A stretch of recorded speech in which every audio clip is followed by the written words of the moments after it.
ഇതിൽ 2 പേപ്പറിൽ വിശദമായി ഉത്തരം പറയാനാണെങ്കിൽ നാളെയും മറ്റന്നാളുമുള്ള പകലും രാത്രിയുമുള്ള ക്ലാസ് മുഴുവനും പറയാനുള്ളതുണ്ട്. 2 പേപ്പറിലെ.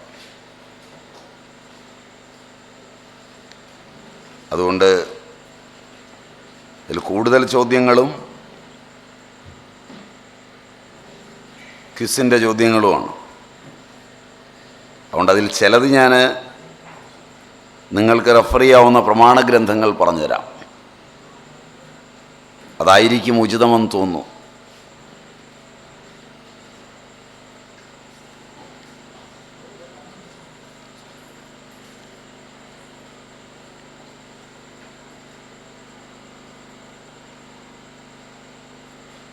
ഏകാന്ത സാധന ചെയ്യുന്നവർ അറിഞ്ഞിരിക്കേണ്ടത് എന്തൊക്കെയാണ്?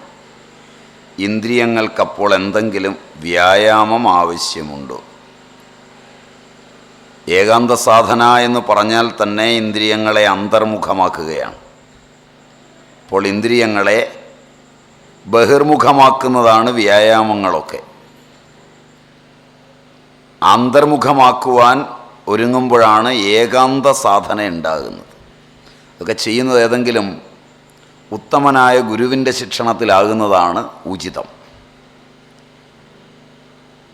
അവർ അറിഞ്ഞിരിക്കേണ്ട കാര്യങ്ങൾ യമം, നിയമം മുതലായവ സ്വസ്ഥമായൊരിടത്തിരിക്കുന്ന ഒരാസനം എന്ന് പറഞ്ഞാൽ യോഗാസന പ്രക്രിയകളല്ല, എങ്ങനെ ഇരുന്നാലും മനസ്സ് സ്വസ്ഥമായിരിക്കുന്നത്. ഇവയൊക്കെ അറിഞ്ഞിരിക്കേണ്ടതാണ്. വിവേകം, വൈരാഗ്യം, ശമാധി, ഷഡ്ക സമ്പത്തി, മുമുക്ഷുത്വം ഇവ അനിവാര്യവുമാണ്. അഗ്നിയുടെ പ്രതീകത്വം എന്താണ്? ചോദ്യം എനിക്ക് മനസ്സിലായില്ല. ചോദിച്ചയാൾ എക്സ്പ്ലെയിൻ ചെയ്താൽ ഞാൻ ഉത്തരം പറയാം. അഗ്നിയുടെ പ്രതീകത്വം എന്താണെന്നാണ് ചോദിച്ചിരിക്കുന്നത്. അതുകൊണ്ട് ഉദ്ദേശിക്കുന്നത് പൂജയിലൊക്കെ ഉപയോഗിക്കുന്നതിൽ ആണ് എങ്കിൽ സാധാരണ ദീപമാണ് അഗ്നിയുടെ പ്രതീകം. പൂജയെ ഉദ്ദേശിച്ചാണെങ്കിൽ ചോദ്യകർത്താവ് പറഞ്ഞാൽ ഞാൻ എക്സ്പ്ലെയിൻ ചെയ്ത് തരാം. അഗ്നിയുടെ പ്രതീകത്വം എന്താണെന്നാണ് ചോദ്യം. അഗ്നി സാധാരണഗതിയിൽ പഞ്ചഭൂതങ്ങളിലൊന്നാണ് അഗ്നി. ക്രിയായോഗത്തിൽ ആ അഗ്നിയുടെ പ്രതീകമായി എടുക്കുന്നത് ദീപത്തെയാണ്.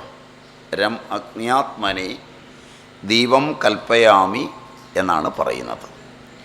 എന്നാൽ വൈദിക സംസ്കൃതി അഗ്നിയെ പുരോഹിതനായാണ് കാണുന്നത്.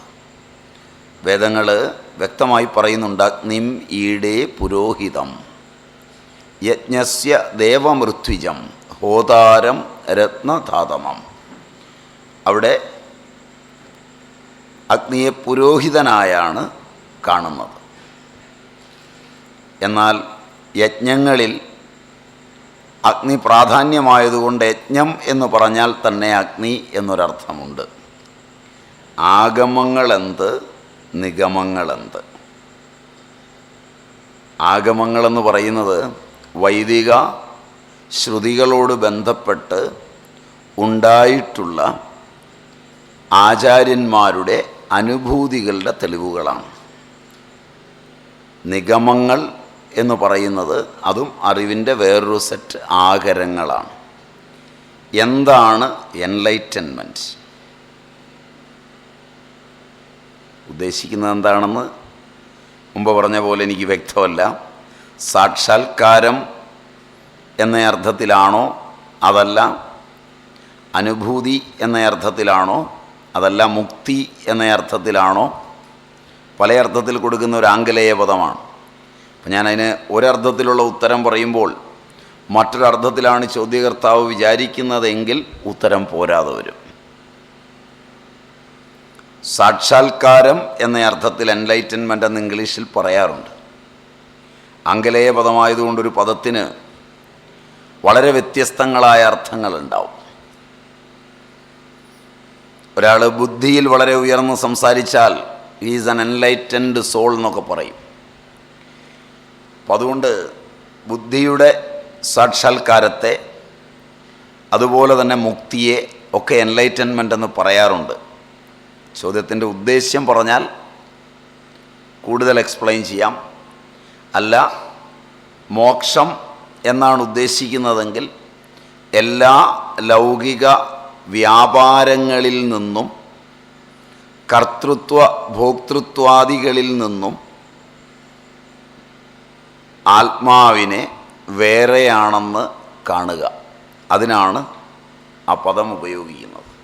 ആത്മാവ് നിത്യമുക്ത ബുദ്ധ സ്വരൂപമാണെന്ന് അറിയുക. കർമ്മങ്ങളും വ്യാപാരങ്ങളും പ്രകൃതിയുടേതാണെന്ന് മനസ്സിലാക്കുക. ത്രിപുടി എന്താണ്? ജ്ഞാതാവ്, ജ്ഞാനം, ജ്ഞേയം. ഇങ്ങനെ എല്ലാത്തിനും ഉണ്ടാവും 3 പുടങ്ങൾ. അറിയുന്നവൻ, അറിവ്, അറിയപ്പെടുന്ന വസ്തു. ഇതാണ് ത്രിപുടി. ഇതിൻ്റെ പ്രാധാന്യം അറിവും അറിയുന്നവനും അറിയപ്പെടുന്ന വസ്തുവും അറിയുന്നവനിൽ അവസാനിക്കും. അത് മനസ്സിലാക്കുന്നതാണ് അതിൻ്റെ പ്രാധാന്യം. മനസ്സിലാക്കിയാൽ അത് മോക്ഷത്തിന് സഹായകമാവും. ഇതിഹാസങ്ങളിൽ കാണുന്ന ബ്രഹ്മാസ്ത്രം മുതലായവ അവ എന്താണെന്ന് എനിക്കറിയില്ല. അവ എന്താണെന്നാണ് ചോദിച്ചിരിക്കുന്നത്. കാരണം ഇതിഹാസ കാലങ്ങളിൽ ഉപയോഗിച്ചിട്ടുള്ള ലക്ഷ്യവേദിയായിട്ടുള്ള യുദ്ധ ഉപകരണങ്ങളിൽ ഒന്നാണ് അത് എന്നറിയാം. അത് അസ്ത്രമെന്നൊക്കെ പദം ഉപയോഗിക്കുന്നുവെങ്കിലും ഏതെങ്കിലും അമ്പും വില്ലുമാണ് എന്ന് തോന്നുന്നില്ല. കാരണം എങ്ങനെയുള്ള അമ്പും വില്ലും ലക്ഷ്യവേദിയായി അയക്കാനാവില്ല. നിങ്ങൾ നാടകത്തിലും സിനിമയിലുമൊക്കെ കണ്ട് ശീലിച്ചത് അർജുനൻ്റെയൊക്കെ കയ്യിൽ അമ്പും വില്ലും ഇരിക്കുന്നതായിട്ടാണ് കണ്ടിരിക്കുന്നത്. അങ്ങനെ ശീലിച്ച നിങ്ങളോട് എങ്ങനെയാണത് പറഞ്ഞു തരേണ്ടതെന്ന് അറിയില്ല.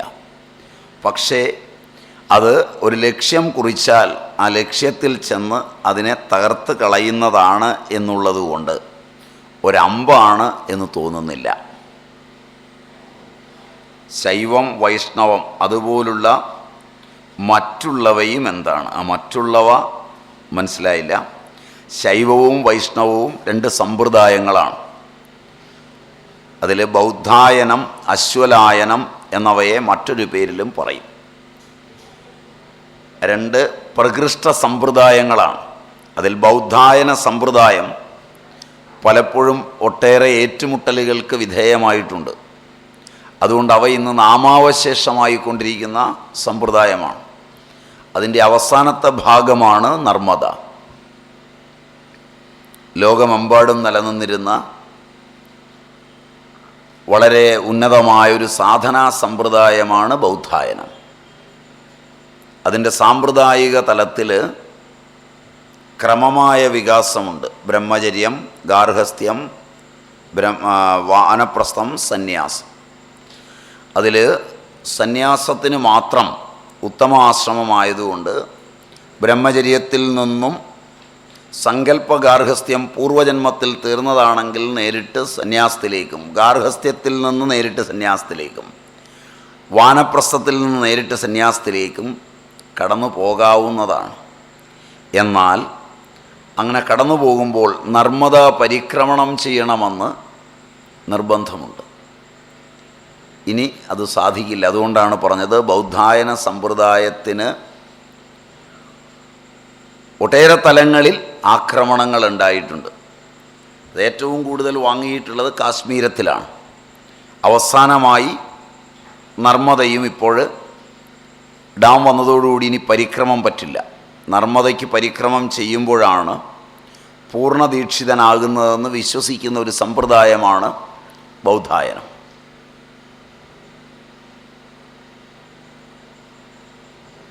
ശ്രൗതവും സ്മാർത്തവും, ശ്രുതിയെ അവലംബിച്ചുള്ളത് ശ്രൗതം എന്ന് പറഞ്ഞാൽ അഴിവില്ലാത്ത സത്യങ്ങളെ പറയുന്നത് ശ്രുതി. അത് ഏതൊരാളിനും സത്യമാണെന്ന് ബോധ്യപ്പെടുന്നതാണ് ശ്രുതി, വേദം. അതിനെ അവലംബിച്ചുണ്ടാകുന്ന കാര്യങ്ങൾ ശ്രൗതം, വേദസംബന്ധിയായ അറിവ്.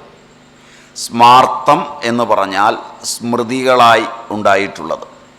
മനുസ്മൃതി, യാജ്ഞവൽക്യ സ്മൃതി, നാരദ സ്മൃതി, പരാശര ഗൃഹ്യസൂത്രം, ഇങ്ങനെയൊക്കെ വരുന്ന സ്മൃതികളുണ്ട്. ഭഗവത്ഗീതയും ശങ്കരപക്ഷത്ത് സ്മൃതിയാണ്, വ്യാസപക്ഷത്ത് ശ്രുതിയാണ്. അപ്പോൾ അങ്ങനെ വരുന്ന സ്മൃതികളിലെ കാര്യങ്ങൾ, സ്മൃതിയോട് ബന്ധപ്പെട്ടവ സ്മാർത്ഥം. പുസ്തക പഠനം കൊണ്ട് എന്തുമാത്രം പുരോഗതി ഉണ്ടാവും അതറിയില്ല. അത് പഠിച്ചു നോക്കി പറയേണ്ട കാര്യമാണ്. എനിക്ക് നല്ല പരിചയം പോരാത്ത കാര്യമാണ്. സമാധിയുടെ പ്രാധാന്യം, സമാധിക്ക് എന്തു മാർഗം, എന്തറിയണം, നല്ല ഗുരുവിനെ സമീപിക്കുക. ആ ചോദ്യത്തിന് ഉത്തരം വാക്കുകളിലൂടെ പറയുന്നത് അനുവദനീയമല്ല, ഞങ്ങളുടെ സമ്പ്രദായങ്ങൾക്ക് അനുവദനീയമല്ല. അതുകൊണ്ട് അതിൻ്റെ ഉത്തരം തേടാൻ നല്ല ജിജ്ഞാസുവാണെങ്കിൽ ഉത്തമന്മാരായ ഗുരുക്കന്മാരെ സമീപിക്കുക. ശാന്തരായി ദാന്തരായി നിങ്ങളുടെ ചെലവ് കൂടി തരാൻ കഴിയുന്ന ആശ്രമങ്ങളുള്ള ഗുരുകുലത്തിൽ ഒന്നിനെ സമീപിക്കുക. അപ്പോൾ അവിടെ ചെന്ന് കഴിയുമ്പോൾ ഉത്തമനായിരിക്കണം, ഇല്ലെങ്കിൽ കറക്കമൊക്കെ വെള്ളത്തിലാവും. അത് കിട്ടാൻ നിങ്ങൾ ആദ്യം പരിശീലിക്കേണ്ട വിവേകം, വൈരാഗ്യം, ശമാധി, ഷഡ്ക, സമ്പത്തി, ഇത് വന്നിട്ട് ചെന്നാൽ ഉത്തമനെ കിട്ടുള്ളൂ. അതല്ലാതെ ചെന്നാൽ നിങ്ങളുടെ സ്വഭാവത്തിനനുസരിച്ചുള്ളവരെ കിട്ടും. അപ്പോൾ വിഷമം തോന്നരുത്. അതുകൊണ്ട് ഞാൻ പറഞ്ഞു വിട്ടു പോകുന്നു എന്ന് ചോദ്യകർത്താവ് വിചാരിക്കരുത്. എങ്ങനെയോ അങ്ങനെയാണ് ഇതിന് കിട്ടുക. കൃത്യമായ വിവേകവും വൈരാഗ്യവും ശമാധി, ഷഡ്ക, സമ്പത്തിയും ഉണ്ടെങ്കിൽ ഗുരുക്കന്മാരില്ലാതാകുന്ന ഒരു കാലം വന്നാൽ പോലും ഭാരതീയ സങ്കല്പപ്രകാരം ദക്ഷിണാമൂർത്തിയിൽ നിന്ന് തന്നെ നിങ്ങൾക്ക് അത് കിട്ടുമെന്നാണ് പറയുന്നത്. അത്രയും ഉറപ്പ് സമ്പ്രദായങ്ങൾ പറയുന്നുണ്ട്. അതിൽ വിശ്വാസമുണ്ടെങ്കിൽ പരീക്ഷിച്ച് നോക്കാം. അത് വിശ്വാസത്തിൻ്റെ പ്രശ്നമാണ്. അപ്പോൾ സമാധിയുടെ പ്രാധാന്യം, സമാധിക്ക് എന്തു മാർഗം, എന്ത് അറിയണം, സമാധി എന്തിനെയെങ്കിലും ഉപാസിക്കുക എന്നാൽ എന്താണ്? എന്തിനെയെങ്കിലും ഉപാസിക്കുക. ആസീന് എന്ന് പറഞ്ഞാൽ അടുത്തിരിക്കുക. അപ്പോൾ ഉപാസന എന്ന് പറഞ്ഞാൽ അടുത്തിരിക്കുക. ഇപ്പോൾ ചോറിനെ ഉപാസിക്കുക എന്ന് പറഞ്ഞാൽ ചോറിൻ്റെ അടുത്ത് സദാ മനസ്സും ബുദ്ധിയും ഒക്കെ ഇരിക്കുക. ഈശ്വരനെ ഉപാസിക്കുക എന്ന് പറഞ്ഞാൽ ഈശ്വരൻ്റെ അടുത്തിരിക്കുക. വിഷയങ്ങളെ ഉപാസിക്കുക എന്ന് പറഞ്ഞാൽ വിഷയങ്ങളുടെ തൊട്ടടുത്തിരിക്കുക എന്നർത്ഥം. ദ്വന്ദ്വ നിരാകരണത്തിലൂടെ സത്യം വെളിവാകുന്നു. എങ്ങനെ? ദ്വന്ദ്വ നിരാകരണം എങ്ങനെ? അത് ചോദ്യം ഒരു പെശകാണ് ആദ്യം. കാരണം ദ്വന്ദ്വ നിരാകരണത്തിലൂടെ സത്യം വെളിവാകുന്നു എന്ന് ബോധ്യപ്പെട്ടു ചോദ്യത്തിനകത്ത്. അത് ബോധ്യപ്പെട്ട നിലയ്ക്ക് ഇനി അന്വേഷിക്കരുത്. ദ്വന്ദ്വം നിരാകരിച്ചാൽ സത്യം ബോധ്യപ്പെടും. അതെങ്ങനെയെന്ന് പിന്നെ അന്വേഷിക്കുന്നത് ബാലിശമാണ്. കാരണം ചോദ്യകർത്താവ് വളരെ റൈറ്റായിട്ടാണ് എഴുതിയിരിക്കുന്നത്. ദ്വന്ദ്വ നിരാകരണത്തിലൂടെ സത്യം ബോധ്യപ്പെടും. അതെല്ലാ ആളുകൾക്കും പരിചയമുള്ളതാണ്. ബോധ്യപ്പെടും എന്നറിഞ്ഞിട്ട് പിന്നെ എങ്ങനെ ബോധ്യപ്പെട്ട് കഴിഞ്ഞാൽ പിന്നെ പഴയ കാര്യങ്ങൾക്ക് പ്രസക്തി ബോധത്തിൽ ഉണ്ടാവില്ല. അതുകൊണ്ട് തന്നെ ആ ചോദ്യം നമുക്ക് വിടാം. ഷോഡശ സംസ്കാരങ്ങൾ എന്തൊക്കെയുണ്ട്? അവയുടെ പ്രാധാന്യം: ഗർഭാധാനം, പുംസവനം, സീമന്തം, തന്നെ ചൗളം, ജാതകർമ്മം, ചൗളം, നാമകരണം, ഉപനയനം, സമാവർത്തനം, ഇതെല്ലാം കർമ്മങ്ങളാണ്. ഇതിൻ്റെ ഇടയിൽ കുറേ എണ്ണവുമുണ്ട്. അതിന്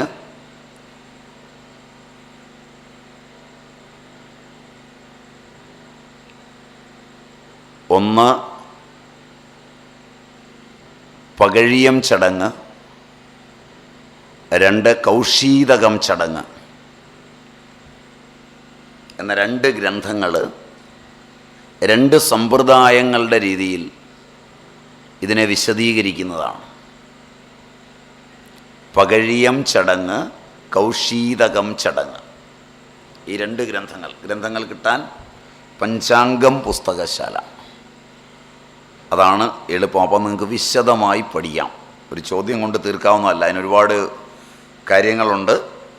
അത് പഠിച്ചാലും നിങ്ങൾ ആ ചടങ്ങേ പഠിക്കുകയുള്ളൂ. അതുകൊണ്ട് ഉദ്ദേശിക്കുന്ന ആധ്യാത്മിക തലങ്ങൾ കിട്ടില്ല. ഉദാഹരണത്തിന് വിവാഹമെന്ന സംസ്കാരത്തിൽ ഒരു ഉദാഹരണം മാത്രം പറയാം, അല്ലാതെ ഞാൻ വിശദീകരിച്ചാൽ, എൻ്റെ ഓർമ്മ ശരിയാണെങ്കിൽ ഈ ചോദ്യകർത്താവ് മുമ്പ് ആറന്മുളയിലൊരു ക്ലാസ്സിലുണ്ടായിരുന്ന ആളായിരിക്കുമോ എന്നൊരു ശങ്ക. കാരണം അവിടെ ഇതൊക്കെ വിശദമായി എടുത്തതാണ് കുറേ. അപ്പോൾ അതിൽ നിന്നാണ് ചോദിച്ചതെങ്കിൽ കേട്ടിട്ടുണ്ടാവും. വിവാഹ എന്ന ഷോഡശ കർമ്മത്തിൽ 1 പുണ്യാഹം, ലാജഹോമം, സപ്തപതി, പാണിഗ്രഹണം, ഇങ്ങനെയെല്ലാം ഉണ്ട്. അതിൽ വരൻ വധുവിൻ്റെ വലത്തേക്കാലിൽ പിടിച്ച് 7 ചുവടുകൾ വയ്ക്കും. അത് ശുഭേച്ഛ, സുവിചാരണ, തനുമാനസ, സത്വാപത്തി, അസംസക്തി, പദാർത്ഥ അഭാവനി, തുര്യക. ഇങ്ങനെയുള്ളതൊന്നും ഈ ചടങ്ങ് ഗ്രന്ഥങ്ങൾ പഠിച്ചാൽ കിട്ടില്ല. എങ്കിലും ജനറലായി അവയെല്ലാം ഏതാണെന്ന് വ്യക്തമായി കിട്ടും. അത് ആണ് ഉദ്ദേശിക്കുന്നതെങ്കിൽ അതിന് വേറെ സാമ്പ്രദായികന്മാരുടെ അടുക്കൽ നിന്ന് പഠിക്കുകയും വേണം. അത് നോക്കിയിട്ട് പഠിച്ചിട്ട് വന്നാൽ സമയം കിട്ടുമ്പോൾ നമുക്ക് വിശദമായി എടുക്കാവുന്നതാണ്. ഒറ്റയടിക്ക് പറഞ്ഞു തീർക്കാവുന്നതല്ല. ഇത്രയും ചോദ്യകർത്താവ് തന്നെ എഴുതിയതുകൊണ്ട്. ഒരെണ്ണമാണെങ്കിൽ നമുക്കത് എക്സ്പ്ലെയിൻ ചെയ്ത് പറയാം.